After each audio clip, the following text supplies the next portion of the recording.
next level tactics. I was asked to present today on some things I'm doing right now to drive business, to re-engage with people, drive business through the door, help get some more referrals. I think one of the things that I don't know how your markets are right now, but my market comes around in July and it turns into the world of crickets, and everyone has panic attacks and they're starting to freak out because there's no business coming through the door. So Rebecca asked me if I had any good topics that I could share with you guys to kind of help figure some things out here in the summer markets, because Chicago summer market, it gets quiet. And so the one thing that I'm not doing right now is I am not relying on my agents to keep me busy, because a lot of them are in Greece and other countries. They're not answering my phone calls, and it's super frustrating. And if you let it get in your head, it can drive you up a wall. So I'm going to talk to you guys about how to overcome some of those dull moments and give yourself something to do on a daily basis. These are very simple tactics, so don't feel like I'm going to dump a load on you that's going to make you feel overwhelmed or anything like that. These are simple things that our company does for us already that you guys can incorporate if you're not doing it already. And it's a great way. Literally, while I'm sitting here talking, got 3 text messages back from agents that I called earlier today to give them what I'm going to share with you guys today. So first off, how many of you guys are using Surefire? How many of you guys are using Jungo? Anybody want to show of hands consistently?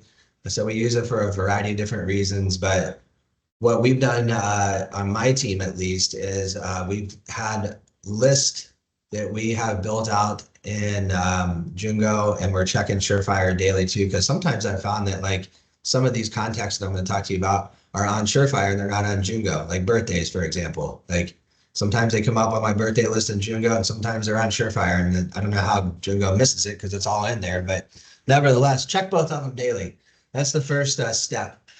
So what we're doing right now is we've built out a list, a report daily that comes out for home anniversaries for our clients. And we're actually in the middle of implementing gifting programs that goes along with it.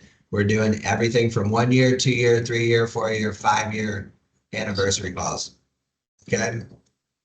And like my list today, I've got 2 on it. It's not that. I guess not a lot of people closed on 7-Eleven because they're probably over at 7-Eleven grabbing a free Slurpee, which I'm going to go do this afternoon. But I got 2 anniversary calls to make today. And, you know, we're looking at some gifts right now on Etsy to just automate, because I don't want to put too much thought into it. But we have these cool little candles that we found on Etsy that you can actually put your logo and stuff on. And I think they're $16. So we're going to put a process. Like, by the way, you know, I think one of the things before I even get into this is that we've got to get back to putting processes in place, right? It is like, I don't know what it was, but the pandemic and the post-pandemic, it got us out of a lot of our old habits. I mean, I used to do a lot of these things before the pandemic hit, and then when it hit, it's just like we forgot about all of them. So I challenge everybody on this call today to get back into a process-driven mindset. Put a process in place for everything. That goes for getting out of bed in the morning. Like I have a process. I go to the gym at like 4 a.m. I'm up at 3:30 every day. It's just, you have to get into that routine and back into that mindset where everything that you do in life, whether it be personally, professionally, has to have some sort of process around it. So a lot of what we're doing today, you have to take a minute, you have to implement the process. And once you have that process in place, you can add to it, right? So every morning I get a list printed out for me on my house anniversary calls. And it'll have, some days we'll be really busy with calls, and some days like July 1st or 2nd, we didn't have any closings over the past 5 years on July 1st or 2nd. This year we had a bunch, so they'll have a list for me next year. But what I'm doing with those is I'm calling the clients. Now, let me just tell you, I don't call every one of them, right? Because some of them we're texting through Jungo and wishing them. I have like a text with my name and my signature and everything down at the bottom of it. So if I didn't have if it wasn't like someone that I connected with, or they're not like on one of my top lists, I'm not taking it. If I got a really busy day and I've got a bunch of list calls on there, we'll go through in the mornings and we'll send text out to certain ones first thing in the morning. And then I'll have a separate list where I'm actually calling. Regardless, that list I have actually has all the agents that did their deal next to them as well. Okay, and that's very important because we're going to talk about that here in a few minutes. So I'm calling everyone on those calls. I'm wishing them a happy 2-year, 3-year, 4-year, whatever year anniversary it is.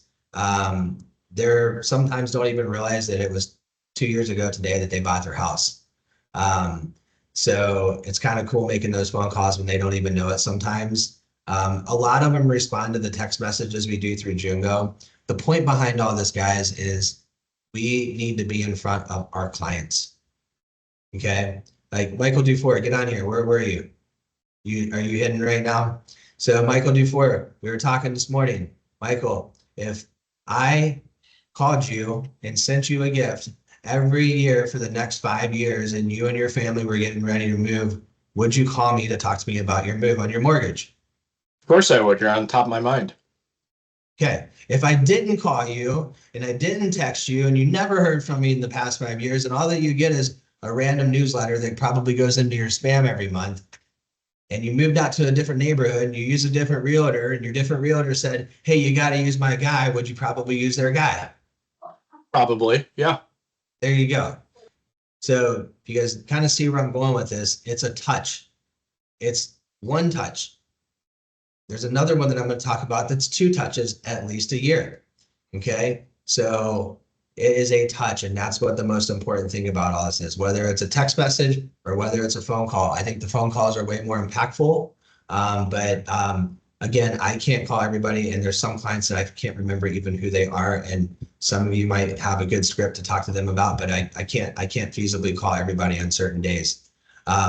So when I'm on these calls, I'm asking how their place is going, how have they enjoyed the past couple of years? Are they still loving their home? How's the family doing? You know, we try to get an all about you form on a lot of our clients. So I have some personal information tied to it. If they have kids, I can kind of remember who their kids are and bring up their kids' names and things of that nature. The point behind it, I think Robin said this once before, is that you have to be opportunistic on these calls. And I don't mean looking for an opportunity necessarily for you, even though an opportunity for you would be great, right? I think when I say opportunistic, you have to be looking for opportunities for not just yourself, but for referrals to others. You know, maybe it's a baby that was born, maybe it's a big milestone that happened in their life. I'm constantly looking for opportunities. Maybe they're doing a renovation project coming up here soon, and you know, you can help them with a painter and a contractor. I'm constantly looking for opportunities to refer business out, and I'm not just looking for opportunities for myself, which makes my calls a lot easier. Grace, you have a question? Yes. How do you pull this house anniversary report, Mike? So you can have Dufour, you just did one on your own. I think we did it through, I had Jason do mine and organize mine for me, Jason Schultz, but I think Dufour just did one on his own and created the reports on his own to where he not only has it set up to where it's in Jungo, so you can pull the report in Jungo, but it actually emails them every single day too. So I don't know, that might be a separate training, or I'd call Jason Schultz. All you got to do, Grace, is email marketing and ask them to create you a loan anniversary report. And then depending on how many reports you have emailed to you, you can have up to 7 out of Salesforce or Jungo emailed to you every morning. So for instance, I didn't have any close today that had any anniversaries on it, but this is the email you get.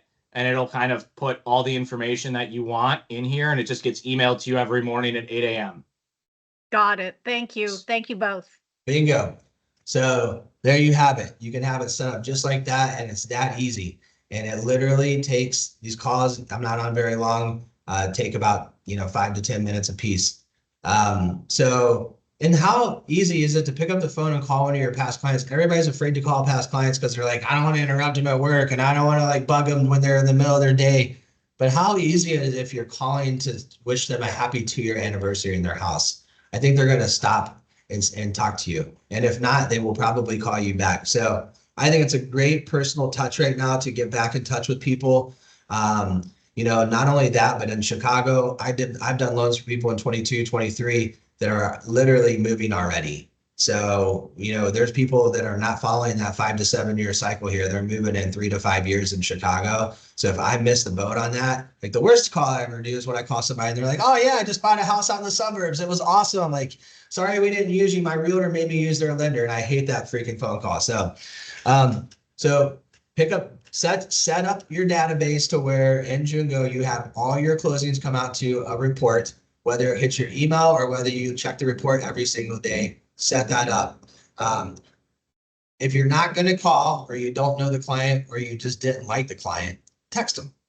They'll text you right back. Because even if you didn't like the client for whatever reason, or you guys had a bad experience, a text to them, they will text you back. We get a bunch of text messages back and it comes right into your email, is a touch. And that's all that matters. I've got old databases or old contacts. I wouldn't say databases, but I have a bunch of old contacts from my previous 2 companies that are in Jugo. And I don't even have any information on them as far as like how old they are and their birth dates and things of that nature or their house anniversary, but they still come up if I have their closing dates in there.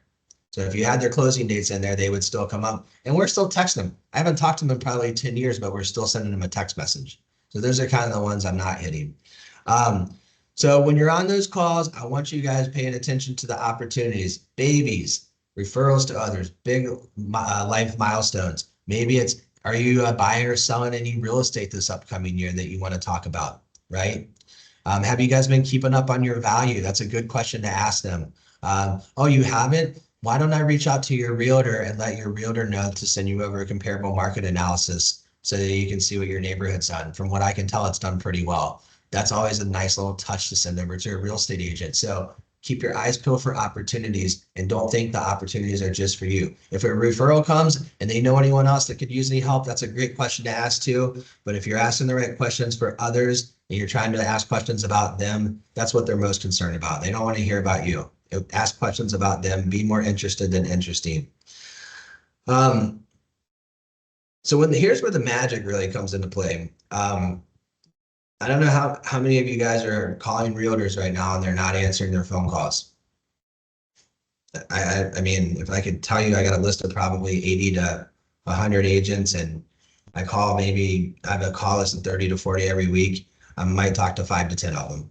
So where I'm getting a lot of good responses from people right now is, I'm gathering information on that anniversary call, and then I'm calling the agent and I'm letting them know that, hey, Stephanie, I just talked to Michael Dufour today. Can you believe it's been 2 years since he got into his house? And she's like, oh my gosh, are you kidding me? And I'm like, no, it's been 2 years already. It's amazing. It feels like it was just yesterday. I just wanted to make sure you knew that because I wanted you to, 1, give them a call, but 2, they were kind of asking me questions about where their value at. So I thought it would be a really good touch for you to call them and say, happy anniversary. Hey, I'll tell you what, one of the things I do for my clients on an annual basis is I send out a comparable market analysis. And I'm going to do that for you so you can get an idea of where your home is worth, where you guys are sitting at right now. And who knows, they might see that extra $150,000 of equity in their place right now, and they might list with you. So I'm using it as a tool right now to call the agent. And if the agent doesn't answer their phone, I'm saying, hey, Stephanie, it's Mike Black. How are you? I just got off the phone with Mike Dufour, your past client. Give me a call when you have a second. I want to talk to you. You see what I'm doing? I'm setting the hook, right? So that's the hook. Don't call them and tell them, hey, it's Michael Dufour's 2-year house anniversary. Call them and tell them that you just got off the phone with one of your past clients, Mike Dufour, and I want to talk to you. And they will call you back. I promise you. Okay. So use it as a nugget to get the agents on the phone. When you get the agents on the phone, oh my gosh, I haven't talked to you in 3 or 4 months. What have you been doing? I've been kind of slow. I've been kind of like down, this market's a little crazy right now. I've been traveling a lot, blah, blah, blah.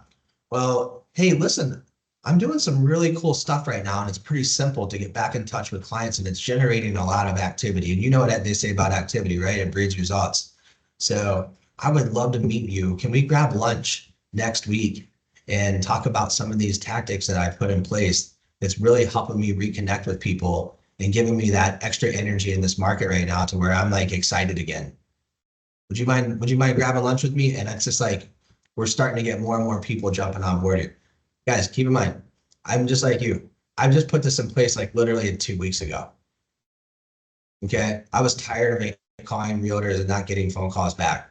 And I was tired of watching, my voicemail, my leaving voicemails all day long. So I'm coming up with things right now to get back in front of people. And this is working.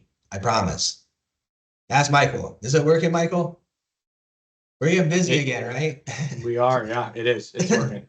So, and again, we all talk about like, how do I add more value into my realtors' lives? What can I do? These are just little simple things that like, I don't know if you guys know this, but realtors are a mess, like an absolute disaster. Even the best ones, they're not organized.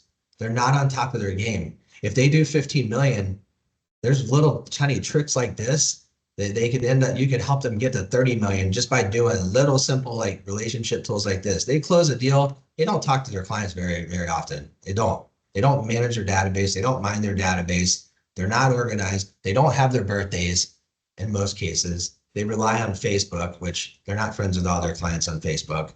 And some people aren't even on Facebook anymore. So these are little tactics that you can talk to them about. I had one realtor the other day, I called him, he goes, dude, I used to do this all the time. I used to do this house anniversary call all the time. And I got away from it. And I go, well, here's what I can assure you. You should get back to doing it. But every client that you and I work on together from this point forward and the rest of my career and our careers together, you will get this phone call from me.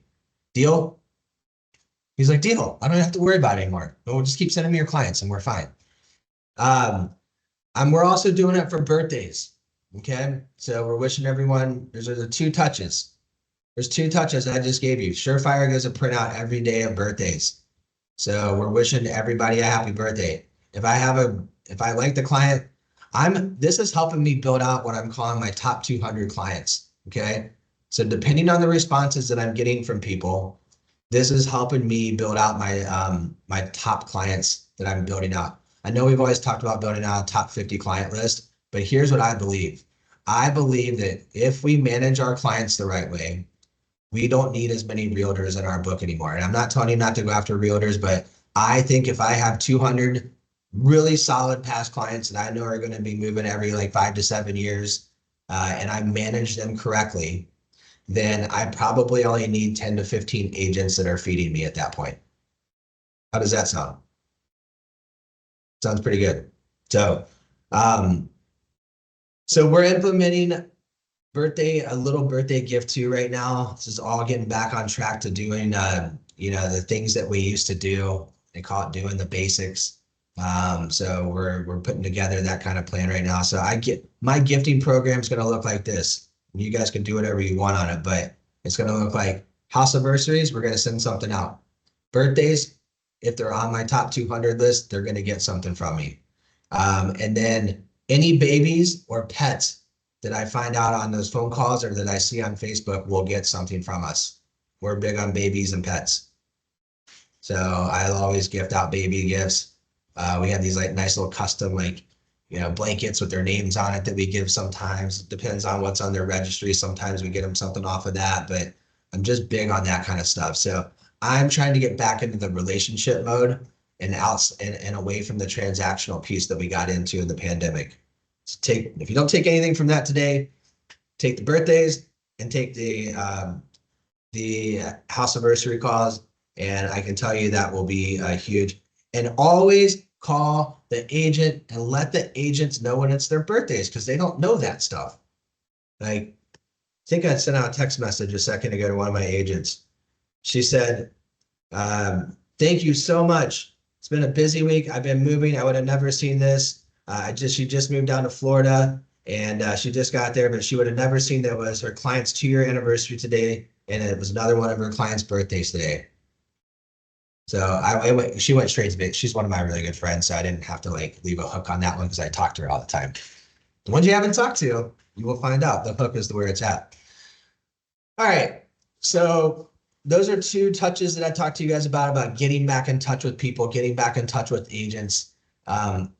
Next thing I want to talk to you about, my final tactic that I wanted to go over today was getting prepped for, and all of this kind of like leads right into what I'm getting ready to say, but getting prepared for another boom, right? So why am I doing this right now? One, because I want to get back in touch with agents and my clients. Yeah. Two, because I want to generate activity and I need more touches with my past clients. And I think there's opportunities all over the place in our databases that we're missing. But three, if they don't hear from me and a bot calls them, because it's happening, there's AI bots going off everywhere on our refi booms. Like, we've been waiting 3 years for rates to come down, and we're like, can't wait for that moment to happen. And then what happens if a bot starts calling your clients and offers them a 5.5% interest rate? And you haven't talked to them in forever. What happens? Everything you've been waiting for and praying for and hoping for is gone. So I refuse to let that happen right now. And so what I'm doing is I'm going into Jungo. I'm going into my closed loan list. I'm prioritized it from the highest rate to the lowest rate. I kid you not. I'm going to show you something if I have it here. I kid you not. This took me an hour on Sunday. Don't do this during your daytimes. The reason I'm telling you that's because you got calls and better things to do. Do this on the weekends or in the evenings when you get home. But I'm going to show you my list. I sat down for an hour last Sunday, and I started thinking like, gosh, I need to get organized. This market's going to pop before we know it. So I put this little list together. It took me a minute to kind of go through this, but I put this list together. Hold on. There you go. And in less than an hour, I was able to pull up 16 opportunities that qualified for a refinance. Now I had to do a little digging on this. I had to go through and I had to see if they were, how much it would save them and blah, blah, blah, and look up their property values to see if their property values kind of still we're sitting in a good spot, and kind of did some rough math on what their loan amount would be. But in an hour, I pulled up 16 opportunities. I haven't even added these other 3 on. I promise you it's like almost $9 million in loans. Okay. So you have to do a little work on it. Right now it's 7. I didn't add these other 3 in. That's a $1.3 million. I mean, there's some loans on. It's $9 million in loans in 1 freaking hour. Okay. Now, I don't know how this is working, but I'm asking right now. I did a lot of buy down programs. I did a lot of the buy down programs. So check to see it. We're checking to see if there's a way I can get every buy down loan. I know there is. That I did, like a 1-1-1 or a 2-1 buy down, because I want to see if they're in a buy down right now. Because if they are in a buy down, from my understanding, what happens is whatever subsidies left over gives a principal reduction on their loan, which just means that you can use whatever points you want to charge to, get their rate down as low as possible with that subsidy reduction on their loan, and just roll everything into their loan amount. It's the same thing, right? It's the same thing as them getting the money, or they do a principal reduction and you just roll it in their loan amount. In fact, I was kind of mad when I found out that it was a principal reduction at first, because I was told that it was a check they got back in the mail up front. But now that I think about it, it's more beneficial for them to just get the principal reduction and roll it into their loan amount, because it all happens right there at closing. They don't have to wait for a check in the mail. So I'll give you an example. I had one client. She closed back in November. She's 6 months into her 1-1-1 buy down. She's got $12,000 left over of the subsidy. So that was if we closed her in August. She qualifies for the Chase non-delegated. She's at a 6.625% right now. I could have locked her in today at 5.875% with her subsidy that she still had left over. It would totally be worth her to do that. And she would have gone up to 7.625 in 3 years. So I'm kind of selling her against the hedge against her rate going back up to 7.625% after the 111's over. So I tell you this because there's a way to prep everybody on it, right? And I want my clients, when it comes time to refinance, to be engaged with me already. Because if a bot calls them at that point and they've already paid for their appraisal and they've already done this and they've already done that, there's a less likely chance they're going to do anything, or they're probably even going to think about going with anyone else on a bot phone call if they're already engaged with us and they know we're watching the market for them. So here's kind of how the phone call goes. You want me to do for you? You can be the client, and we'll do a quick roll call. Ring ring. Hello. Hey, Michael, it's Mike Black over at Summit Funding. How are you? Oh, hey, Mike. I'm doing all right. Just enjoying summer. How you doing? Doing really well, man. It's good to hear your voice. How's the house been? It's been good. Had to do a couple repairs on the fence, but other than that, it's been pretty good. I think the last time I talked to you, you told me that you had your air conditioning and furnace was needed replacement. Yeah, I got some quotes on that. I got to come out and instead of $4,000, $500 fixed it, and we're all good there. So don't need to replace it, thank God. Perfect. Well, I'm gonna say that you did need to replace it, and you financed it and had to pay $300, like my client said to me yesterday. How about that? That works. So he financed and had to pay $300 a month. I go, wow, that's well, at least you get a brand new air conditioning and furnace in your house. He's like, yeah, it'll last you for another 20, 25 years, right? Yeah. So I won't have to worry about it. So that's good news. So hey, I was calling you because, as I promised you up front, we put you on a rate alert program. And while we're not quite there just yet, we're starting to see things move in that direction. And I did some homework over the weekend and was just kind of looking at some of my clients that were in the high sevens, low eights, or mid sevens, low eights. And your loan right now is getting closer and closer to our target refinance rate that we talked about. That's awesome to hear. I was actually gonna, call you. I get these letters in the mail all the time.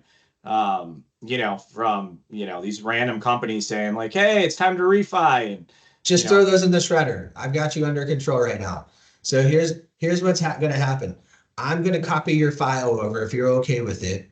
I'm going to send you a needs list on what we need to get from you updated from where we were and back in November.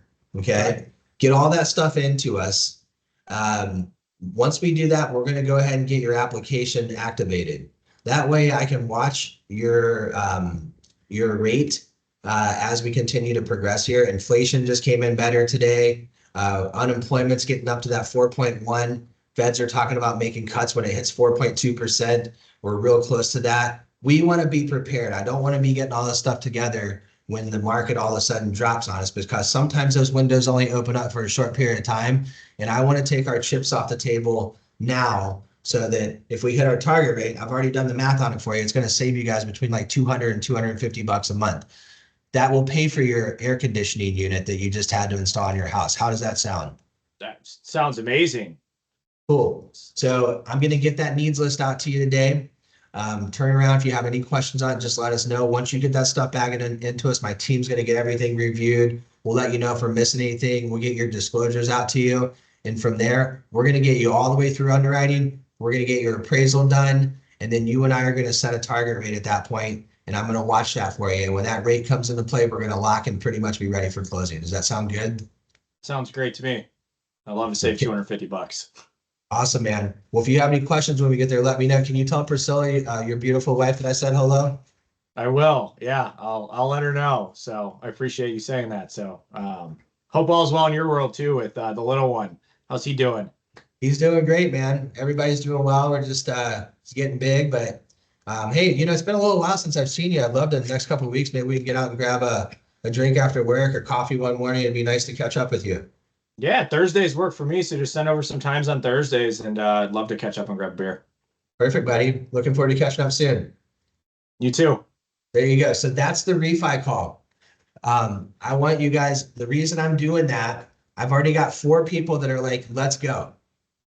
We're not even close to being in the low 6s, but here's my thought. If I can get them down a 0.5 point to 0.75 point on their interest rate, most of these, if you guys looked at that column, I'm saving $500, $300, $200, $300, $300, $250.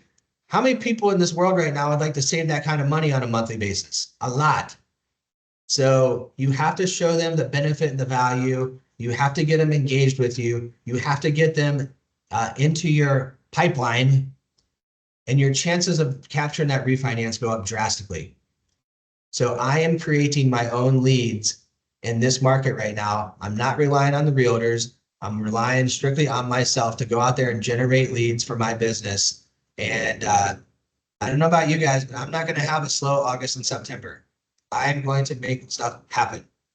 So that's why I wanted to jump on and do this tactical call with you guys today, because it is our job right now to make it happen.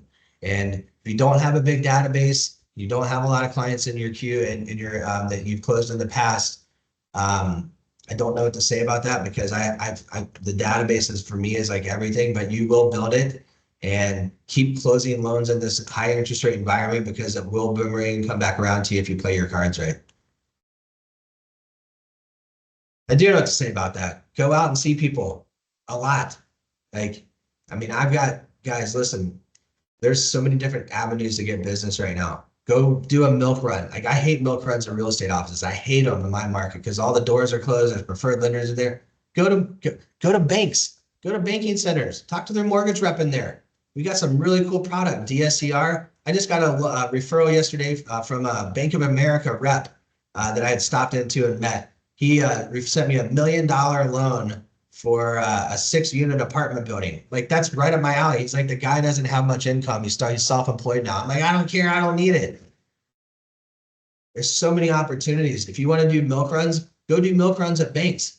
Tell them that we're not really good at home equities. We're not good at construction loans. We're not good at, sometimes jumbos. And sometimes I run into Chase clients and they don't ever answer their phone calls. You got to stop into the branch. You got to ask to talk to the lender in the branch. So if you're having problems getting leads right now, or you don't have a big database, that's another avenue that you can go down. I talked to the banker. Hey, do you have a financial advisor that you work with in your company here? Would you mind making an intro to me to them? Because a lot of times my products really work well with financial advisors too. Do you have a wealth management division? Can I talk to that person over there that does mortgages for the wealth management division? It's a snowball effect. But make your milk runs to the branches out there, the banking centers, the Bank of Americas, the Chases, the PNCs, the Fifth Thirds. Fifth Third's got a great doctor loan. Hey, I want to have an outlet to send my doctor loans to. That's why I'm stopping in here. I'm looking to be able to serve my clients at a higher level. So I'm not recruiting you. I don't want anything from you, but I did want to share a couple things that I do that would be helpful for me too. It's that easy, guys. We think about it like way too much. We complicate things, but I'm planning on having a big August, a big September, and I'm not relying on my agents to make that happen for me. I'm still calling them, I'm still seeing them, but I'm taking these extra little steps to get people back on the phone, get people excited again, and to get my business booming here in the summertime, because I can't stand quietness. Who's got questions for me?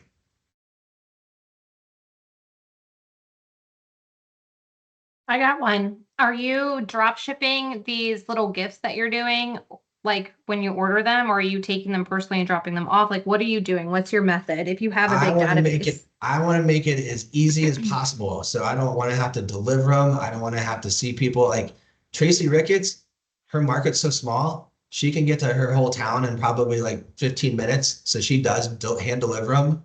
I'm in Chicago, so it would take me all day to do that. So I want it all automated. I'm just basically what we're gonna do is at the end of each month, a week before the month's up, we're gonna look at all the birthdays that we want to send out to, and all the house anniversaries that we want to send a gift to, and we're gonna send that in. We're already gonna have our logo and everything set up, and then the gifts just go out. Okay. I want to make it as simple as possible. And there's these cool little candles that says, I hope you've had a wonderful 2 years in your house, like on Etsy, that my wife was looking at earlier today. So, but don't make it expensive. They were $16. I'm like, I'll do that all day long. Yeah. I'm like, I was ordering pizzas for all my clients for closings here in Chicago. They were like $60. I stopped doing it because no one thanked me for it. They didn't care about it.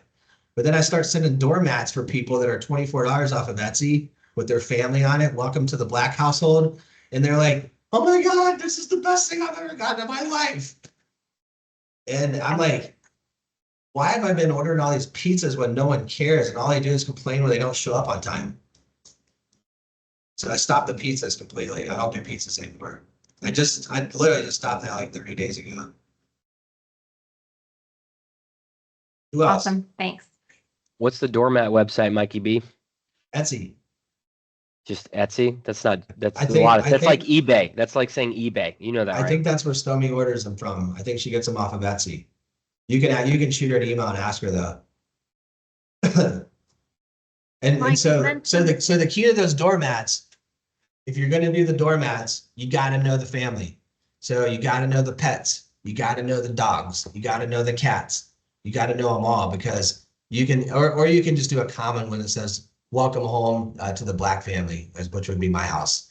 But you know, I did one for one of my clients and I knew she had 2 cats and I knew their names. And I knew she had 2 dogs and I knew their names. And I knew her and her fiance's name. And so we put like their whole family on there and then with their names on it underneath. And she like, that one, Heather, I went to her housewarming party and I gave it to her and she started bawling when she opened it up. And like, she's like, I know exactly where this is going. It's where the dogs and the cats are running out of the back. So, yeah. So it's just that like little touch. Like the pizzas like were great. I think the agents like the pizzas more because some agents still tell me, did you order a pizza? And I'm like, no, I stopped that. So I'll do it once in a while for my best agents. I'll order pizzas for me. Pizzas were driving us nuts. Jason, did you have a question? You mentioned something about a doctor loan. I was making notes on the milk run and I didn't hear what you said about the doctor loan. Yeah, so if you look up like a lender, like at a bank, like Chris Clack knows this too. I mean, Chris could share like a really good success on milk runs too. He landed a whole entire credit union. But if you look up like a Bank of America loan officer, underneath it they tell you all their products that they offer.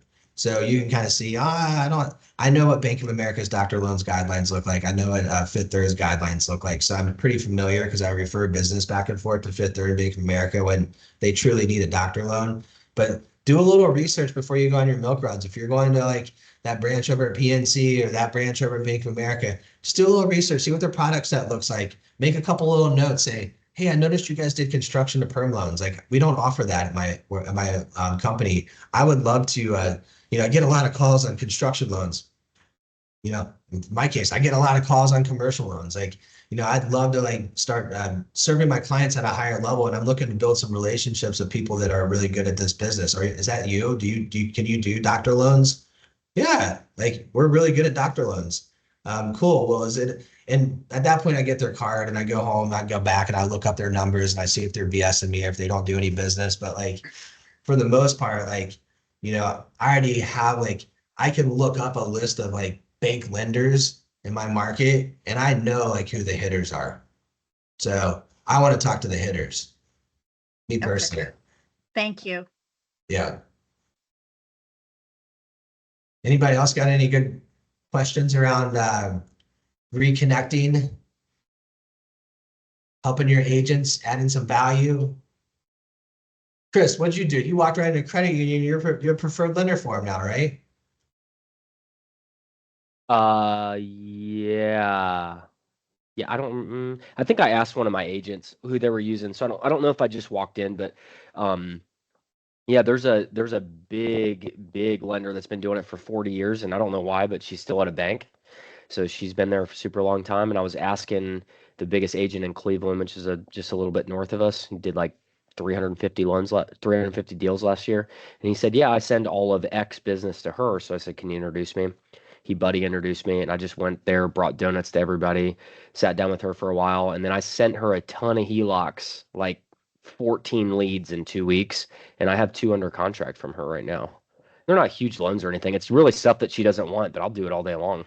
One of them's a $150,000 house. She didn't want to do VA, so I got a $250,000 VA loan. The guys, it's super simple. It's salary, easy peasy. But yeah. So it's like those are the giver's milk game. routes.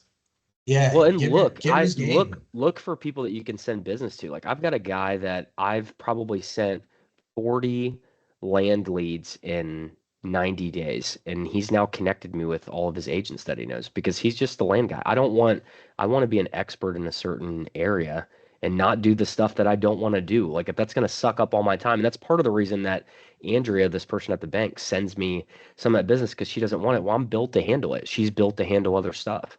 Yeah, that's amazing.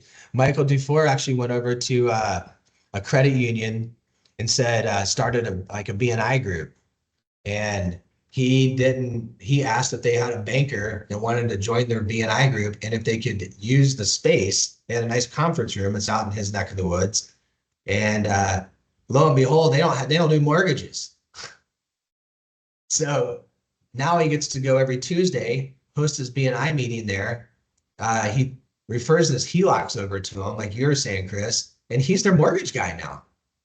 Before they were sending their mortgages to an 800 number up in Michigan. And they got And nothing he's for not it. paying anything for that. No, and That's he's the getting key. his BNI space for free. So, just be on top of your toes when you go into these meetings. Like every time you guys are on a call with somebody or walking into a branch or whatever you're doing, look for the opportunities, right? There's always an opportunity embedded in every single conversation you're having. Don't just have a what's up conversation, how you doing, good to talk to you, bye. Like I want you guys looking for like opportunities in every one of those calls, and it doesn't always have to be for you. Chris Clark just said he got introduced to all the realtors because he sent over a bunch of land leads. He sent her 14 HELOCs in 2 weeks. Like, of course she's going to open the floodgates on him now. He's a referral. He's all of a sudden like went in with donuts, and now he's a referral partner. So just be smart while you guys are out there. This market, when things start to slow down and things get really busy, everyone gets really lazy and they start having landmines planted all around them. And I'm hearing about more and more closing dates getting missed. And I'm loving environments like this because it's easier for me to go in there and stomp on their throats and go for the kill. So that's how we've got to be thinking right now. But in the meantime, if it's slow in your markets, do what I'm telling you. Get your refis ready. Get ready for the next big run. Don't let the bots beat you. And hit the clients, touch them. That's all I'm asking you guys to do.